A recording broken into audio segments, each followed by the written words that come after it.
night scrolling through my phone when I saw a notification pop up. Holly started following you on Instagram. Curiosity piqued. I opened her profile. She was stunning, blonde, beautiful, with 5,000 followers. Her photos looked real, spaced out, and the engagement was high. Hundreds of likes, guys leaving drooling emojis, all the usual signs of an influencer. She didn't look like a bot.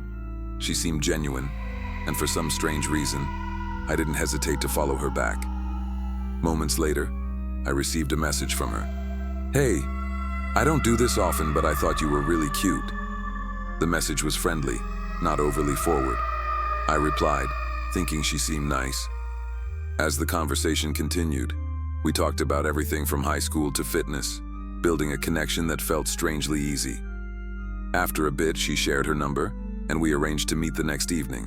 It was set, Friday night, a casual date at a bar called Lucky's. But little did I know, things were about to take a turn for the worse. Friday came, and the nerves started to kick in.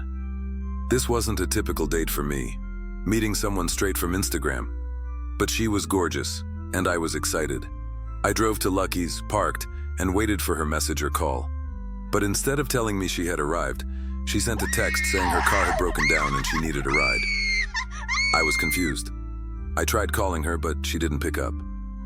All I received was another message, giving me the exact location of where she was. After double-checking her Instagram profile, everything seemed real. No signs of anything off. She had tagged friends in photos, received comments from people who looked like real people, not bots. I decided to go ahead and help her out. I drove to the spot she described, and the area was strange. Quiet, with woods on both sides of the road. Her car, a black Nissan Altima, had its hood open, but something about the scene didn't sit right with me. I approached the car, trying to see inside, but the tinted windows were impossible to look through. I knocked on the window, but no one answered. Something was wrong. As I stood there, unsure of what to do next, I walked around to the front of the car to see if there was any sign she had tried to fix the engine. There was nothing, no tools, no indication of any work being done. My frustration was growing, and I texted her one last time. "Where are you? I'm about to leave." As I walked back around the car, I noticed the driver's side window had cracked open, something I was certain hadn't been the case a minute ago. My stomach sank. I called her name, but instead of hearing her voice, a man's hand shot out from the window, signaling for me to come closer. It hit me all at once. This wasn't right. Panic surged through me. I knew I had to get away. I turned and ran as fast as I could back to my car, heart pounding in my chest. The moment I got in, I slammed the door shut and started the engine, speeding away down the road. I didn't dare look back, but something told me I wasn't alone. A chill ran down my spine as I glanced in the rearview mirror and saw headlights far behind me, moving without a sound. My hands shook as I gripped the steering wheel, and I knew I had to lose them. I turned off my headlights and began making sharp turns, trying to shake the car that seemed to be following me. But the more I drove, the closer it got. I could feel my heart racing as I maneuvered through the streets, taking every turn I could, desperate to lose the car behind me. The headlights stayed on my tail, following every move. My mind was in overdrive. Was I being followed by the person in that car? Or was it someone else entirely? The fear crept in, making every second feel like an eternity. My hands were sweaty, gripping the wheel so tightly I thought I might break it. Finally, after what seemed like forever, I took a sharp turn onto an unmarked road and turned off my engine, hiding in the shadows, praying they wouldn't see me. The car passed by without slowing, and for the first time that night, I allowed myself to breathe. But the unease never left. I stayed still in the dark for a while, my breath slow but heavy, listening for any sign of movement. After what felt like an eternity, I cautiously started my car again and drove home, keeping an eye out for any familiar headlights in the rearview mirror. When I finally pulled into my driveway, I felt the weight of the night pressing down on me. I rushed inside, locked all the doors and checked my phone, only to find that Holly's account had blocked me.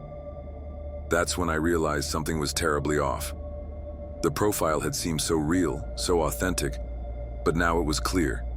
Someone had been using her pictures, manipulating everything. I wasn't the first person to fall for it, and I wouldn't be the last. The feeling of being watched didn't leave me that night, and I couldn't shake the thought of who was really behind that profile. The next few days were a blur of paranoia and unease. I couldn't stop thinking about what had happened, replaying every detail over and over in my mind. I went back to Holly's profile, hoping to find some answers, but it was gone. Completely erased. Not just blocked, but deleted. The fear gripped me harder as I realized just how real this situation had been. I searched online, trying to find something, anything, that could explain it. That's when I stumbled across a news article. Apparently, there had been reports of other people being targeted by similar profiles, with the same creepy guy behind them. He wasn't just using Instagram for flirting. He had been setting up traps, preying on unsuspecting victims like me. I wasn't alone in this nightmare. As I dug deeper, the more unsettling the details became. This wasn't just some random creep. The guy behind the fake profiles had a pattern, and it seemed he'd been using stolen photos of women from all over the internet to lure victims. His method was the same: flirty DMs, the offer of a meetup, and then a carefully orchestrated scenario to isolate his targets. He would always make sure the victim was alone, away from any help, and then he'd make his move. I felt a sickening realization in my gut. I had barely escaped whatever twisted plan he had. The worst part, he had done this before, and I wasn't sure if he would stop. I couldn't shake the feeling that he was still watching me, waiting for the next opportunity. Days turned into weeks, but the unease never left me. Every time my phone buzzed, I felt a jolt of panic. I started locking my social media profiles, taking extra precautions with everything I did online. But the fear lingered in the back of my mind, like a shadow that wouldn't go away. I kept thinking about the man's hand reaching out from the car window, how close I came to being his next victim. I couldn't stop looking over my shoulder whenever I left my house, scanning every car that passed by, wondering if it was him.